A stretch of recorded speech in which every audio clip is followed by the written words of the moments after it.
당장 내쫓아. 저 꽃집 여자 당장 문 밖으로 내보내. 한지혜의 목소리가 저택 현관을 쩌렁쩌렁 울렸다. 비단 원피스를 입은 35살의 여자가 서연을 위아래로 훑어보며 입술 끝을 비틀었다. 흙 묻은 장갑, 낡은 작업복, 꽃가루 묻은 머리카락. 지혜의 눈엔 경멸이 가득했다. 감히 어디서 냄새 풍기며 들어오는 거야. 여기가 어딘 줄 알아. 김서연은 꽃 상자를 든 채 그 자리에 멈춰 섰다. 손에는 계약서가 들려 있었다. 박진우 회장 비서의 도장이 찍힌 공식 문서였다. 저는 오늘 꽃장식 의뢰를 받고 온 겁니다. 여기 계약서를 확인해 보시면. 계약서. 지혜는 서류를 낚아채 훑어보더니 바닥에 내던졌다. 시아버지가 늙어서 정신이 나가셨나 봐. 어떻게 동네 꽃장수한테 이런 중요한 행사를 맡겨. 하인 2명이 지혜 뒤에서 슬금슬금 다가왔다. 서연의 팔을 잡으려는 듯했다. 그 순간 서연은 이상하게도 두렵지 않았다. 오히려 어딘가 필요한 느낌이었다. 또 이런 일이구나 하는 생각. 살면서 이런 눈빛을 받은 게 한두 번이 아니었다. 김서연, 45살. 경기도 양평의 작은 마을에서 서연의 꽃이라는 꽃집을 운영하며 살아가고 있었다. 가게는 작았다. 테이블 2개 놓으면 꽉 찰 정도의 공간이었다. 그래도 마을 사람들은 다들 이 꽃집을 좋아했다. 장례식 화환이든 생일 꽃다발이든 서연은 항상 정성껏 만들었다. 그 정성이 느껴진다고 멀리서 일부러 찾아오는 손님도 있었다. 혼자 사는 것에 익숙했다. 아니, 사실은 혼자 사는 것밖에 몰랐다. 6살에 고아원에 맡겨졌고 8살에 한 부부에게 입양됐다. 입양 부모는 처음엔 따뜻했다. 그런데 2해가 차에 안 돼 친자식이 생겼다. 그리고 10살이 되던 해 겨울, 서연은 다시 고아원으로 돌아왔다. 이유도 몰랐다. 그냥 어느 날 차에 실려서 짐 몇 가지와 함께 고아원 앞에 내려졌다. 눈이 내리던 날이었다. 그날의 차가운 공기를 서연은 아직도 잊지 못했다. 차가운 공기, 눈 위에 내려놓인 작은 짐 가방, 그리고 차가 돌아서 사라지던 뒷모습. 서연은 그 장면을 평생 마음속에 묻어두고 살았다. 그래도 살아있잖아. 그러면 된 거야. 그게 서연의 철학이었다. 크게 기대하지 않는 것. 크게 실망하지 않는 것. 그냥 하루하루 꽃을 다듬고 물을 주고 그렇게 살아가는 것. 그런데 지금 이 저택에서. 야, 뭐 하는 거야. 빨리 내보내. 지혜의 목소리가 날카롭게 울렸다. 하인 한 명이 서연의 팔을 잡으려고 손을 뻗었다. 서연은 조용히 물러섰다. 손대지 않아도 갑니다. 목소리가 떨리지 않아서 스스로도 조금 놀랐다. 꽃바구니를 집어들고 돌아서려던 그 순간이었다. 잠깐. 낮고 무거운 목소리가 현관 쪽에서 들렸다. 모두가 일제히 돌아봤다.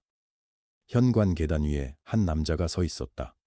70대쯤 되어 보이는 키가 크고 등이 곧은 노인이었다. 회색 정장에 흰 셔츠, 넥타이는 없었다. 그런데도 그 사람에게서는 묘한 무게감이 느껴졌다. 박진우였다. 은행 회장. 이 저택의 주인. 지혜가 표정을 바꿨다.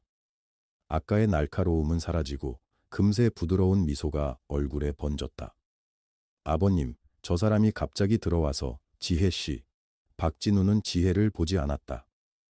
그의 시선은 서연에게 고정되어 있었다. 서연은 영문을 몰라 그냥 서 있었다. 회장의 눈빛이 이상했다. 차갑지도 않고 권위적이지도 않았다. 뭔가에 얻어맞은 사람 같은 눈빛이었다. 박진우가 계단을 천천히 내려왔다. 한 걸음, 또 한 걸음. 서연은 본능적으로 반 걸음 뒤로 물러섰다. 그때 회장의 시선이 멈췄다. 서연의 목이었다. 그 목걸이. 박진우의 목소리가 갈라졌다. 서연은 자기도 모르게 손을 들어 목을 감쌌다. 거기엔 낡은 은재 로켓 목걸이가 걸려 있었다. 39년 동안 단 하루도 떼어놓은 적 없는 것이었다. 그 목걸이 어디서 났습니까? 박진우가 다가왔다. 떨리는 손을 들어 목걸이를 가리키면서. 서연은 한 발 더 물러섰다. 저한테 왜 그러세요? 대답해 주세요. 그 목걸이 어디서 났습니까? 목소리가 떨렸다. 70이 넘은 남자가 이렇게 떨 수 있다는 게 낯설었다. 서연은 잠시 침묵하다가 조용히 답했다. 고아원에서 가지고 나온 거예요. 제가 처음 맡겨질 때부터 제 몸에 있었대요. 유일하게 남아있던 물건이라 했고요. 버릴 수가 없어서 지금도 하고 있는 거예요. 박진우가 굳었다. 그 자리에서 돌처럼 굳어버렸다. 주변이 웅성거렸다. 하인들도, 파티 준비 중이던 직원들도 모두 이쪽을 쳐다봤다. 아버님, 왜 그러세요? 저 여자가 혹시 뭔가? 지혜가 조심스럽게 다가섰다. 박진우는 듣지 않았다. 그는 손을 뻗어 서연의 목걸이를 살며시 손바닥 위에 올렸다. 서연은 움찔했지만 뿌리치지 못했다. 그 손이 너무 조심스러웠다. 마치 깨질 것처럼 다루는 손이었다. 로켓 목걸이 앞면에는 작은 꽃 문양이 새겨져 있었다. 그리고 뒷면에는 글자가 있었다. 너무 오래돼서 거의 지워졌지만 가까이서 보면 읽을 수 있었다. 서연아, 사랑해. 박진우의 눈에서 눈물이 흘렀다. 처음엔 한 방울이었다. 그 다음엔 걷잡을 수 없이 쏟아졌다. 70이 넘은 남자가 이 많은 사람들 앞에서 소리 없이 울었다. 그리고 그가 무릎을 꿇었다. 딸아. 공기가 얼었다. 아무도 말하지 못했다. 박진우는 두 손을 바닥에 짚고 고개를 숙였다. 내 딸 서연아. 서연은 입술이 움직이지 않았다. 뭐라고 해야 할지 몰랐다. 아니, 지금 이 상황이 무엇인지 이해조차 안 됐다. 말도 안 돼요. 지혜의 목소리가 터져 나왔다. 아버님, 정신 차리세요. 저 여자는 사기꾼이에요. 어디서 굴러온지도 모르는 꽃장수가 갑자기 나타나서 아버님을 노리는 거라고요. 지혜 씨, 박진우의 목소리가 울렸다. 조용했지만 강했다. 지혜가 입을 다물었다. 박진우가 천천히 일어섰다. 눈물이 흘러내리는 얼굴로 서연을 바라봤다. 이 목걸이는 내가 직접 만들었습니다. 30년 전 내 딸이 5살이었을 때 금은방에서 일하는 친구한테 부탁해서 꽃을 좋아하는 아이를 위해 만들었어요. 이름은 내가 직접 새겼습니다. 서연아, 사랑해, 라고. 서연의 손이 가슴 위로 올라갔다. 30년 전 나는 빚쟁이들한테 쫓기고 있었어요. 사업이 완전히 망했고 가진 게 아무것도 없었습니다. 아내와 아이를 데리고 시장에 갔어요. 잠깐 정신이 팔린 사이에 딸을 잃어버렸습니다. 주변이 고요했다. 찾으셨나요? 누군가 작게 물었다. 박진우가 고개를 저었다. 못 찾았습니다. 미친 듯이 찾았어요. 석 달을 헤맸어요. 고아원마다 다녔습니다. 경찰서도, 신문사도. 그래도 못 찾았어요. 목소리가 잠겼다. 나는 그 죄책감으로 살았습니다. 딸을 찾겠다는 일념으로 일했어요. 은행을 세운 것도, 돈을 번 것도 다 딸한테 물려주려고 한 겁니다. 찾지도 못한 딸한테. 서연은 그 말을 들으면서 이상한 느낌이 들었다. 이 사람이 거짓말을 하는 것 같지 않았다. 근데 그게 더 무서웠다.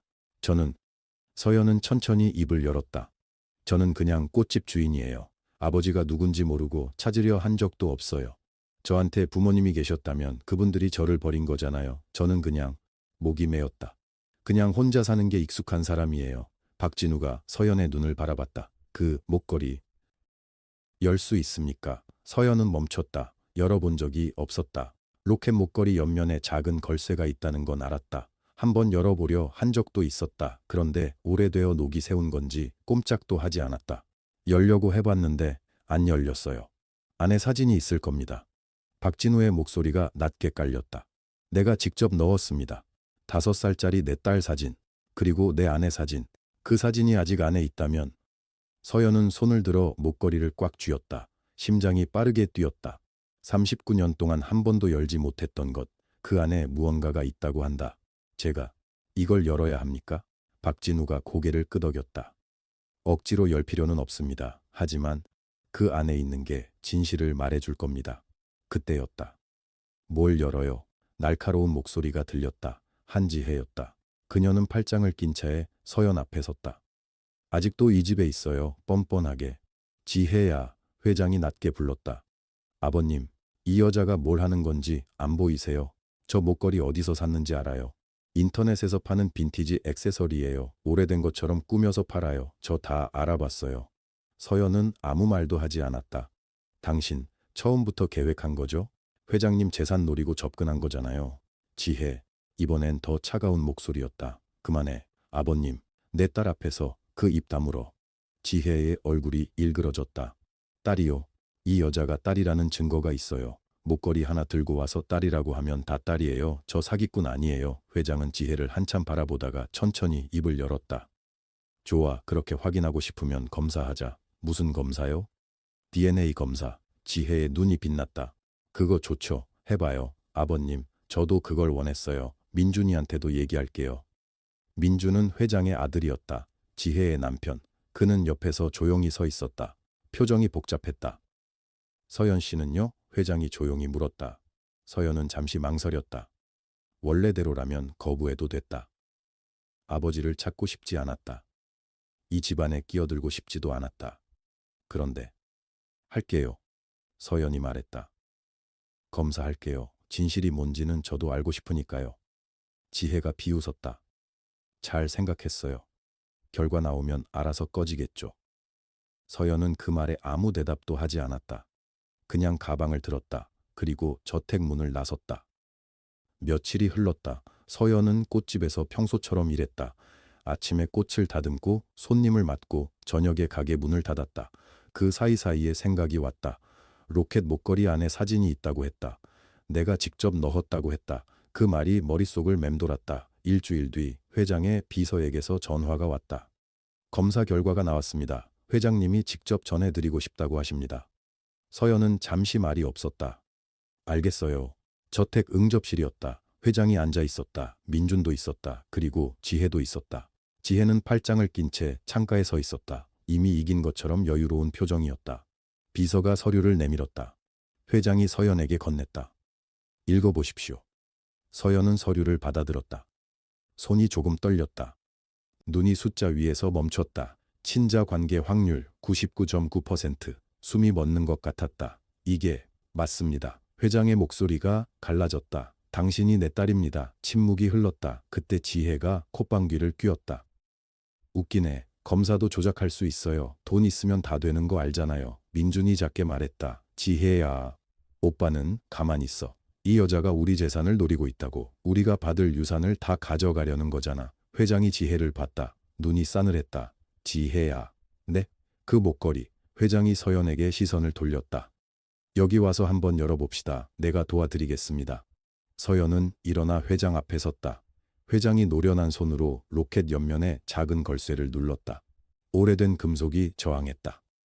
회장이 손수건으로 걸쇠를 감싸 힘을 줬다. 딸깍. 아주 작은 소리가 났다. 로켓이 열렸다. 안에는 손톱만 한 사진이 있었다. 회장이 그것을 꺼내 조심스럽게 펼쳤다. 이걸 보십시오. 그는 그 사진을 민준에게 먼저 내밀었다. 민준이 사진을 봤다. 아버지, 이게 30년 전 우리 가족입니다. 내 아내, 그리고 2살짜리 딸. 서연은 사진을 봤다. 젊은 두 사람, 그리고 아기가 웃고 있었다. 그 아기의 눈이 서연은 거울 속 자신의 눈과 비슷하다는 걸 느꼈다. 이것도 조작이에요? 회장이 지혜를 바라봤다. 지혜가 입술을 떨었다. 그래도 믿을 수 없어요. 저 여자가 아버님을 속이고 있는 거예요. 지혜야. 네, 나는 지금까지 너를 며느리로 대접했다.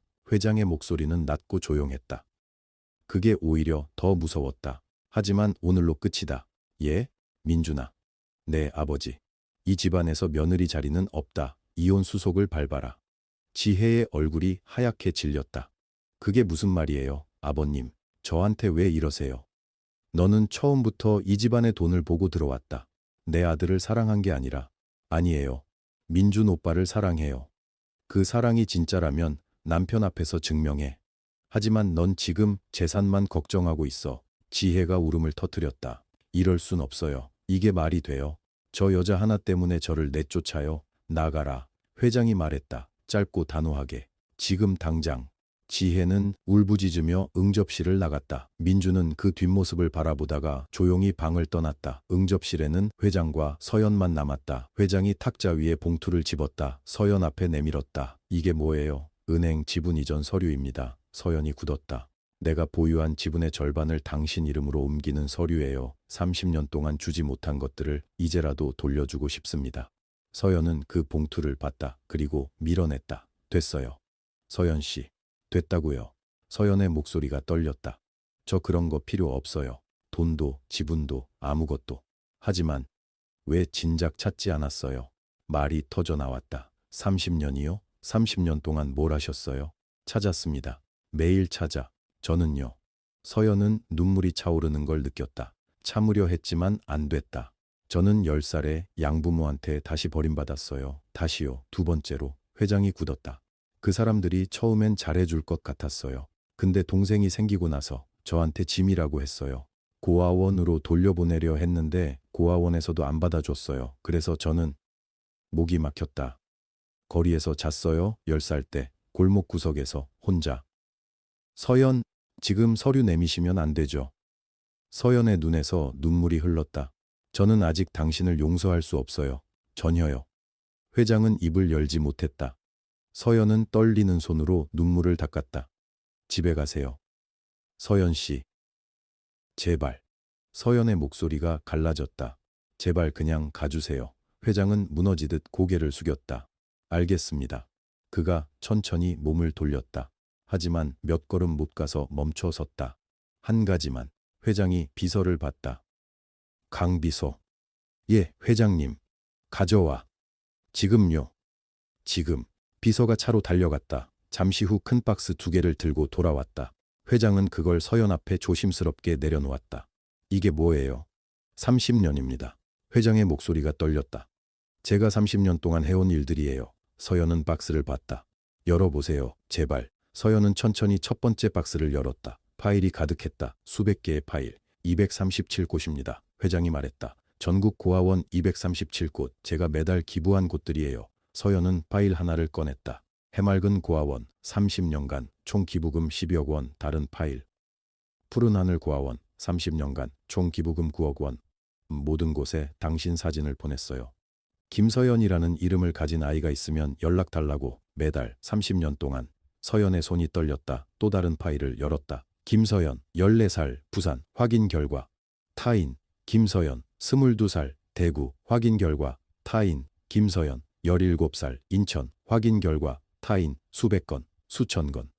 사립탐정 50명을 고용했습니다. 전국을, 아니 해외까지. 혹시 입양됐을까봐. 회장의 목소리가 흔들렸다.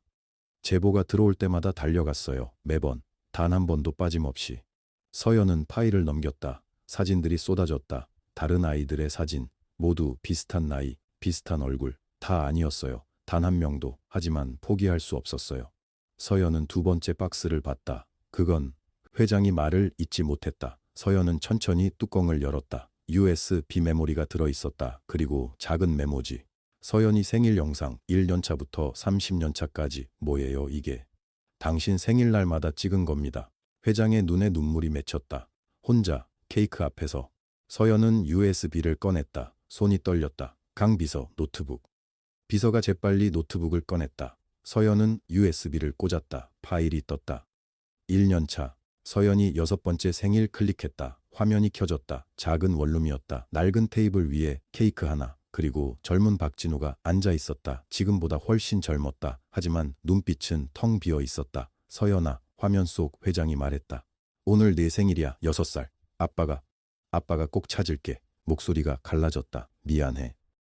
정말 미안해. 그는 촛불을 켰다. 혼자 생일 축하 노래를 불렀다. 울먹이면서. 영상이 끝났다. 서연은 다음 파일을 열었다. 2년차. 서연이 7번째 생일 같은 장면. 하지만 방이 조금 나아졌다. 서연아, 7살이 됐구나. 아빠 사업이 조금씩 나아지고 있어. 곧 찾을게. 다음 파일. 3년차, 5년차, 10년차. 서연은 파일을 넘기며 봤다. 해마다 방은 넓어졌다. 케이크는 커졌다. 하지만 회장의 표정은 계속 무너져갔다. 15년차, 이제 고급 사무실이었다. 하지만 회장은 더 늙어 보였다. 서연아, 15살이면 이제 고등학생이겠지. 아빠는 은행 부회장이 됐어. 그래도 널 못 찾았어. 미안해. 눈물이 흘렀다. 20년차, 25년차, 30년차, 마지막 영상. 한 달 전 것이었다. 넓은 회장실. 하지만 회장은 홀로 작은 케이크 앞에 앉아 있었다. 서연아, 목소리가 쉬었다. 30살. 아빠보다 나이가 많아졌구나. 아빠가 널 잃었을 때가 30살이었거든. 그는 고개를 숙였다. 아빠는 실패했어. 30년 동안 널 못 찾았어. 하지만 눈물이 뚝뚝 떨어졌다. 포기 안 해. 절대. 죽는 날까지 찾을 거야. 촛불을 켰다. 혼자 생일 축하 노래를 불렀다. 떨리는 목소리로. 영상이 끝났다. 서연은 화면을 보며 얼어붙어 있었다. 눈물이 멈추지 않았다. 왜? 목소리가 나오지 않았다. 왜? 이렇게까지? 회장이 무릎 꿇었다. 바닥에. 서연 앞에. 서연아. 그의 목소리가 떨렸다. 너를 잃은 날. 그날 밤. 말을 잇지 못했다. 네 엄마가 세상을 떠났어. 서연이 굳었다. 충격으로, 딸을 잃었다는 충격으로.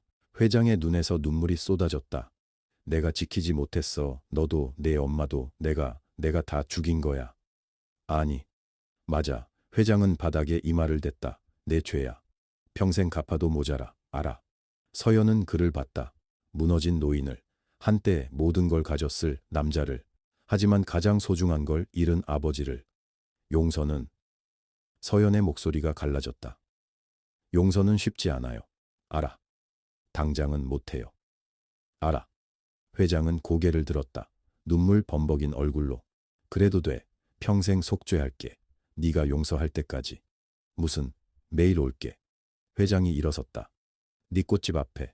매일 새벽마다. 무릎 꿇고 기다릴게. 그러지 마세요. 30년을 찾아다녔어. 이제 찾았는데 포기 못해. 그는 서연을 봤다. 딸, 내 딸, 제발 기회를 줘. 서연은 대답하지 못했다. 회장은 천천히 돌아섰다. 비서와 함께 사라졌다. 서연은 홀로 남았다. 박스 2개와 30년의 무게와. 그날 밤 서연은 잠들지 못했다. 다음 날 새벽 꽃집 문을 열었다. 그리고 멈춰 섰다. 꽃집 앞에. 박진우 회장이 무릎 꿇고 앉아 있었다. 정장 차림으로 차가운 새벽 공기 속에서. 뭐 하시는 거예요? 회장은 고개를 들었다. 말했잖아요. 매일 오겠다고. 일어나세요. 안 돼. 사람들이 봐요. 상관없어. 회장은 움직이지 않았다. 마을 사람들이 하나둘 모이기 시작했다. 수군거림이 들렸다. 저 사람, 은행 회장 아냐? 왜 저러고 있어? 꽃집 주인이랑 무슨 관계래? 서연은 얼굴이 화끈거렸다. 하지만 회장은 미동도 하지 않았다. 그날 이후로 3일이 지났다. 회장은 왔다. 일주일이 지났다. 회장은 왔다. 비가 쏟아지던 날. 서연이 아침에 문을 열었을 때 회장은 흠뻑 젖은 채 무릎을 꿇고 있었다. 비 맞고 계세요? 응. 병 나요. 괜찮아. 서연은 안으로 들어가 우산을 가져왔다. 회장의 머리 위에 씌워줬다. 그리고 그냥 가게로 들어갔다. 한마디도 하지 않고 회장은 우산을 받아들었다. 혼자 조용히 앉아 있었다. 마을 사람들이 또 수군거렸다. 저 꽃집 아가씨가 회장한테 우산을 줬대. 뭔가 있는 거 아냐? 서연은 들은 척도 안 했다. 그냥 꽃을 다듬었다. 한 달이 지났다. 회장은 왔다. 눈이 내리던 날 서연이 새벽에 문을 열었을 때 회장은 눈 속에 무릎을 꿇고 있었다. 무릎 아래로 눈이 소복이 쌓여 있었다. 서연은 멈춰 섰다. 입술을 꽉 물었다. 들어오세요. 회장이 고개를 들었다. 응? 안에서 기다리세요. 밖은 너무 춥잖아요. 회장은 천천히 일어났다. 무릎을 짚으며 힘겹게 오래 꿇었던 자리에서 가게 안으로 들어왔다. 서연은 아무 말 없이 난로 앞 의자를 가리켰다. 회장은 조용히 앉았다. 서연은 등을 돌리고 꽃을 정리했다. 두 사람 사이에 긴 침묵이 흘렀다. 3개월이 지났다. 회장은 단 하루도 빠지지 않았다. 비가 와도, 눈이 와도, 폭풍이 몰아쳐도 새벽마다 꽃집 앞에 나타났다. 서연은 외면하려 했다. 외면할 수 없었다. 어느 날 아침 서연은 주전자를 올렸다. 물이 끓었다. 따뜻한 차 2잔을 탔다. 문을 열었다. 회장은 오늘도 무릎을 꿇고 있었다. 서연은 한 잔을 내밀었다. 드세요. 회장이 올려다봤다. 눈시울이 붉어졌다. 서연아, 그냥 차예요. 별거 아니에요. 회장은 두 손으로 잔을 받았다. 손이 떨렸다. 고마워. 그 한마디에 목소리가 갈라졌다. 고마워, 딸. 서연은 아무 말도 못했다. 옆에 조용히 앉았다. 두 사람은 말없이 차를 마셨다. 차가운 아침 공기 속에서 따뜻한 잔을 양손에 쥐고 그날 이후로 서연은 매일 아침 차 2잔을 탔다. 한 잔은 자신 것, 한 잔은 회장 것. 말은 많지 않았다. 하지만 조금씩, 아주 조금씩 두 사람 사이의 거리가 좁아졌다. 어느 저녁 회장이 물었다. 저택 정원에 와볼 생각 없어? 왜요? 보여주고 싶은 게 있어서. 서연은 잠시 망설였다. 언제요? 네가 원할 때. 일주일 후 서연은 저택 앞에 섰다. 처음 왔을 때와 달랐다. 그때는 낯선 곳이었다. 지금은 그냥 회장의 집이었다. 회장이 나와서 맞았다. 왔어. 네. 잘 왔어. 고마워. 두 사람은 함께 걸었다. 정원길을 따라 회장이 말했다. 어릴 때 기억 있어? 서연은 잠시 생각했다. 장미 냄새가 나는 방기요. 어렴풋이요. 그래, 맞아. 회장의 목소리가 낮아졌다. 엄마가 장미를 참 좋아했어. 서연은 발걸음을 늦췄다. 엄마. 응, 내 엄마. 엄마는? 5년 전에 떠났어. 서연은 멈춰섰다. 암이었어. 마지막까지 너를 찾고 싶어 했는데. 회장의 목소리가 흔들렸다. 내 이름을 부르며 갔어. 서연아, 서연아 하고. 서연은 가슴이 저렸다. 왜 그 말을 이제야. 무서웠어. 네가 더 상처받을까 봐. 두 사람은 한동안 말이 없었다. 바람이 나뭇가지를 흔들었다. 회장이 조용히 말했다. 이리 와. 그가 안내한 곳은 정원 가장 깊은 곳이었다. 낡은 나무 문을 열었다. 서연은 숨을 멈췄다. 수천 송이의 장미였다. 붉고 흰 장미들이 가득했다. 끝없이 펼쳐진 장미 정원. 이게 30년 동안 가꿨어. 회장이 말했다. 엄마가 너한테 심어주고 싶었던 장미 정원이야. 서연은 한 발짝도 움직이지 못했다. 매년 봄마다 새로 심었어. 네가 돌아오면 보여주려고. 네가 없어도. 매년 30번. 서연의 눈이 젖어들었다. 두 사람은 천천히 걸었다. 수천 송이 사이를. 그러다 서연이 멈췄다. 하얀 장미 한 그루 앞이었다. 작은 이름표가 달려 있었다. 나무에 새긴 글씨. 엄마. 서연의 무릎이 꺾였다. 주저앉았다. 아, 소리가 나왔다. 참으려 했는데 눈물이 터졌다. 엄마. 한 번도 불러본 적 없는 이름. 서연은 하얀 장미 앞에서 울었다. 아이처럼. 소리내어. 회장이 옆에 앉았다. 아무 말도 하지 않고 그냥 곁에 있었다. 한참 후 서연이 물었다. 아빠는 무섭지 않았어요? 뭐가? 30년이 지났는데도 매일 여기 와서 꽃을 가꾸는 게, 포기하지 않는 게, 그게 힘들지 않았냐고요. 회장은 한동안 말이 없었다. 무서웠어. 매일이 무서웠어. 하지만 더 무서운 건 포기하는 거였어. 네가 어딘가에 살아있을 텐데 그 애를 잊고 사는 게, 그게 더 무서웠어. 서연은 장미를 바라봤다. 회장이 말했다. 용서해달라는 게 아니야. 그냥. 목소리가 떨렸다. 내 아빠로 남은 시간을 함께 보내고 싶을 뿐이야. 서연은 오랫동안 침묵했다. 바람이 장미밭을 스쳐 지나갔다. 꽃향기가 퍼졌다. 서연은 목걸이를 만졌다. 차갑고 작은 로켓. 30년을 함께한 아빠. 작은 소리였다. 회장이 굳어졌다. 아빠. 서연이 몸을 기울였다. 회장의 품에 안겼다. 회장은 잠시 멍하니 있다가 두 팔로 딸을 감쌌다. 그리고 울었다. 소리를 내어 울었다. 어른이 우는 소리가 장미 정원에 퍼졌다. 서연도 울었다. 두 사람은 수천 송이의 장미 사이에서 30년 만에 진짜로 안았다. 1년이 지났다. 서연은 여전히 꽃집을 운영했다. 새벽에 문을 열고 꽃을 다듬고 손님을 맞이했다. 달라진 것은 토요일마다 저택 정원에 갔다. 회장과 함께 장미를 가꿨다. 가지를 치고 물을 주고 흙을 고르며 말없이 나란히 앉아 있었다.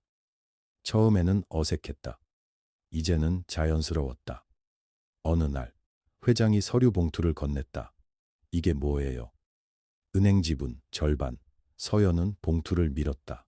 받을 수 없어요. 왜? 저는 그걸 바라고 온 게 아니에요. 나도 알아. 회장이 말했다. 그래서 주는 거야. 바라지 않는 사람한테만 줄 수 있어. 서연은 봉투를 바라봤다. 이 돈으로 하고 싶은 일이 있어요. 뭔데? 고아원 아이들이요. 회장이 서연을 봤다. 전국고